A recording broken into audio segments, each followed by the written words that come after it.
Hello 7th class. चलिए start करते हैं फटाफट हमारा चैप्टर जो हम लोगों ने पढ़ना था। तुम कब जाओगे अतिथि। चलिए, हे अतिथि, आज तुम्हें पधारे हुए 4 दिन हो गए हैं। कितने दिन हो गए हैं? 4 दिन हो गए हैं। मेरे विचलित मन में बार बार यह प्रश्न उठ रहा है कि मतलब मेरे परेशान मन में कौन सा प्रश्न उठ रहा है कि तुम कब स्वर्ग, मेरा मतलब है अपने स्वर्ग रूपी घर जाओगे। मतलब इनडायरेक्टली क्या कह रहे हैं? स्वर्ग का मतलब कि मर जाओ, लेकिन नहीं, वो कह रहे हैं अपने स्वर्ग रूपी घर, मतलब आपका जो घर है वो कैसा है? स्वर्ग समान है। कब जाओगे? तुम मुझे मुक्ति कब दोगे मेरे प्रिय अतिथि? पूछ रहे हैं अपने मेहमान से कि आप कब जाएंगे। तुम जिस सोफे पर टांगे पसारे बैठे हो, ठीक उसके सामने एक कैलेंडर लगा है।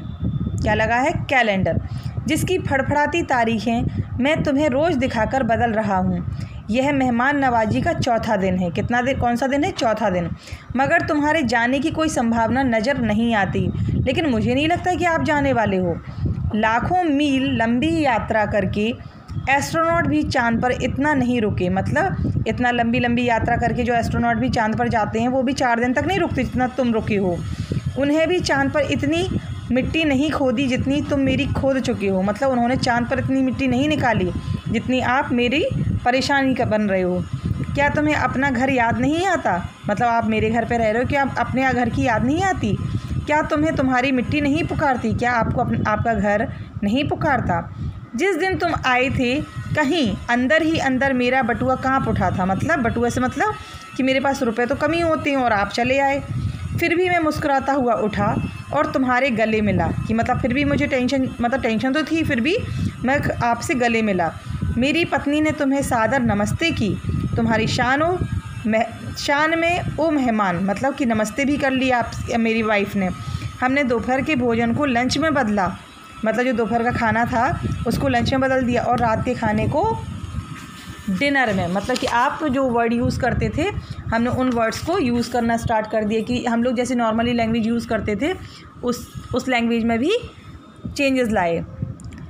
तुम्हारे लिए सलाद कटवाया, रायता बनवाया और मिठाइयाँ, इस उम्मीद में कि तुम दूसरे दिन शानदार मेहमान नवाजी की छाप लिए तुम रेल के डिब्बे में बैठ जाओगे।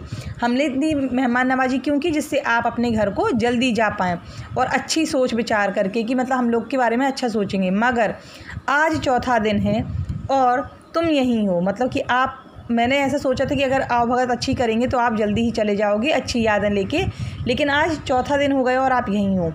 कल रात हमने खिचड़ी बनाई, फिर भी तुम यहीं हो। कल रात हमने अपना चेंजेस कर लिया, वापस खिचड़ी पे आ गए, लेकिन तुम यहीं हो। आज हम उपवास करेंगे और तुम यहीं हो। क्या बोल रहे हैं? आज हम उपवास करेंगे मतलब व्रत रखेंगे और तुम यहीं हो। तुम्हारी उपस्थिति यूँ रबड़ की तरह खिंचेगी, हमने सोचा नहीं था। रबड़ देखा है ना, इलास्टिक होती है तो उसको खींचो तो वो फैलती जाती है।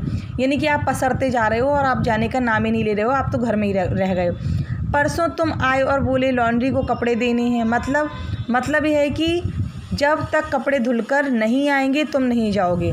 कि मतलब आपने कपड़े दे दिए, यानी कि जब तक नहीं आएंगे तब तक। यह चोट मार्मिक थी, यह आघात अप्रत्याशित था, क्योंकि ये लोग 2 रुपये पैसे की जब तंगी होती है तो इंसान को परेशानी होती है। गुस्सा आ रहा है ना, देखिए अंकल जी को बहुत सारा, क्योंकि वहाँ से मतलब प्रेस होकर कपड़े आएंगे तब आप जाओगे और उसके रुपये देना। मैंने पहली बार जाना कि अतिथि केवल देवता नहीं होता, वह मनुष्य और कई बार राक्षस भी हो सकता है। पहले बोलते थे ना अतिथि देवो भवा, यानी कि जो मेहमान आते हैं वो भगवान समान होते हैं, भगवान होते हैं। लेकिन आज मुझे एहसास हुआ कि वो मनुष्य भी होते हैं और यहाँ तक कि वो राक्षस भी हो सकता है। यह देख मेरी पत्नी की आँखें बड़ी बड़ी हो गईं। तुम शायद नहीं जानते कि पत्नी की आँखें जब बड़ी बड़ी होती हैं तब मेरा दिल छोटा छोटा होने लगता है, मतलब डरने लगता है, घबराने लगता है। कपड़े धुलकर आ गए और तुम यहीं हो। कपड़े भी आ चुके हैं धुल कर, आप यहीं पर हैं। पलंग की चादर 2 बार बदली जा चुकी है और तुम यहीं हो, यानी कि अतिथि आप तो यहीं हो। अब इस कमरे के आकाश में ठहाकों के रंगीन गुब्बारे नहीं उड़ते, यानी कि जैसे बर्थडे पार्टी मनाते हैं ना अपने कमरे में रंगीन मतलब कलरफुल डिज़ाइन करके गुब्बारे वगैरह बैलून वगैरह लगा लेते हैं, अब वो भी नहीं हो रहा। शब्दों का लेन देन मिट गया। जब आते हैं तो बहुत ज़्यादा बातें करते हैं, अब तो बातचीत भी बंद हो गई। अब करने के लिए कोई चर्चा नहीं रही, मतलब सारी बातें हुई। परिवार, बच्चे, नौकरी, राजनीति, रिश्तेदार, पुराने दोस्त, फिल्म, साहित्य, यहाँ तक कि हमने पुराने किस्सों का भी जिक्र कर लिया, सारी बातें मतलब हो चुकी, सारे विषय ख़त्म हो चुके। पूछा है ना कौन से विषय, यानी कि सारे विषय ख़त्म हो चुके। कौन कौन से विषय, ये ऊपर जो दिए गए हैं। तुम्हारे प्रति मेरी भावना गाली में बदल रही है, मतलब अब मेरी भावनाएं आपके प्रति अच्छी नहीं रही। मैं समझ नहीं पा रहा कि तुम कौन सा फेविकॉल लगाकर मेरे घर आए हो। पत्नी पूछती है, वाइफ पूछती है, कब तक रहेंगे, क्योंकि आप मेरे दोस्त हो। जवाब मैं कंधे उचका देती हूँ, अपन लोग भी करते हैं ना, पता नहीं। जब वह प्रश्न पूछती है तो मैं उत्तर नहीं दे पाता। जब मैं पूछता हूँ तो वह चुप हो जाती है। तुम्हारा बिस्तर कब गोल होगा अतिथि, मतलब कब आप जाएंगे, कब यहाँ से पधार जाएंगे, कब चले जाएंगे। मैं जानता हूँ कि तुम्हें मेरे घर में अच्छा लग रहा है, सबको दूसरे घर में अच्छा लगता है। यदि लोगों का बस चलता तो वह किसी और के घर पर रहते, लेकिन घर को सुंदर और होम को स्वीट होम इसलिए कहा गया है कि मेहमान अपने घर वापस लौट आए। समझ में आ रही है ना बात की, मतलब घर को स्वीट होम इसलिए कि वापस कहीं भी रहिए, वापस अपने घर आ जाइए। मेरी रातों को अपने खर्राटों से गुजारने के बाद अब चले जाओ मेरे दोस्त, मतलब बोल रहा है मेरे दोस्त अब तो चले जाओ, आपकी खर्राटों की वजह से मैं परेशान हो गया। देखो, शराफत की भी एक सीमा होती है और गेट आउट भी एक वाक्य है जो बोला जा सकता है अतिथि, मतलब कि गेट आउट भी बोल सकता हूँ मैं, लेकिन नहीं बोल रहा हूँ।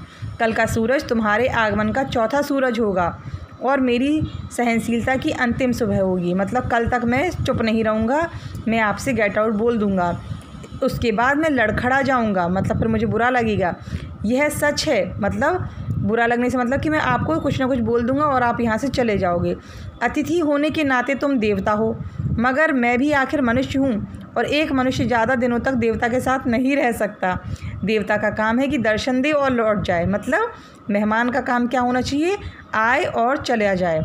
तुम लौट जाओ अतिथि, इसके पूर्व मैं गाली पर उतरूँ, तुम लौट जाओ। उफ़, तुम कब जाओगे अतिथि। तो मज़ा आया आपको पढ़ने में, ठीक। तो क्वेश्चन आंसर फाइंड कीजिए और आज आपका काम क्या हो जाएगा, आज आपको मौखिक के आंसर लिखने हैं, ठीक। Thank you.